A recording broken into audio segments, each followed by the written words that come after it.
तर हिंदू धर्मामध्ये केळीचे झाड हे अत्यंत पवित्र मानले जाते. हे झाड भगवान विष्णू आणि माता लक्ष्मी यांचे प्रतीक आहे अशी मान्यता आहे.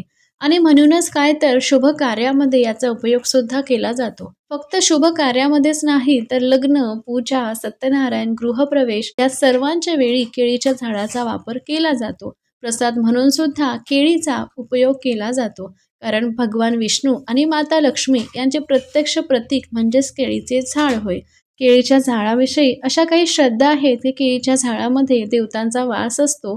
त्याचप्रमाणे केळीचे झाड कधीही कोरडे राहत नाही आणि म्हणूनच हे समृद्धीचे प्रतीक आहे अशी मान्यता आहे. त्याचप्रमाणे केळीच्या झाडाच्या सर्व गोष्टींचा उपयोग होतो. कारण त्याचे पानं, फळं, खोडं आणि फुलं या सर्वांचा उपयोग देवी देवतांच्या कार्यामध्ये, सेवेमध्ये केला जातो. गुरुवारच्या दिवशी केळीच्या झाडाचे अतिशय महत्त्व आहे. कारण गुरुवार हा भगवान विष्णूंचा दिवस आहे आणि म्हणूनच या दिवशी केळीच्या झाडाची पूजा केल्यास आपल्या विवाहामध्ये अडथळे दूर होतात, आपला गुरुग्रह प्रसन्न होतो, सौभाग्य व धनवृद्धी होते. आणि म्हणूनच गुरुवारच्या दिवशी साधी आणि सोपी पूजा प्रत्येकजण आपल्या घरी केळीच्या झाडाची करू शकतो. ती कशी तर केळीच्या झाडाला तुम्ही पाणी अर्पण करू शकता, हळद, कुंकू, फुलं वाहून त्याची पूजा करू शकता. त्याचप्रमाणे गुरुवारच्या दिवशी पिवळे वस्त्र धारण करून जर का या झाडाखाली ओम नमो भगवते वासुदेवाय या मंत्राचा जप केला तर भगवान विष्णू यांचा सदैव आशीर्वाद तुम्हाला लाभतो अशी मान्यता आहे.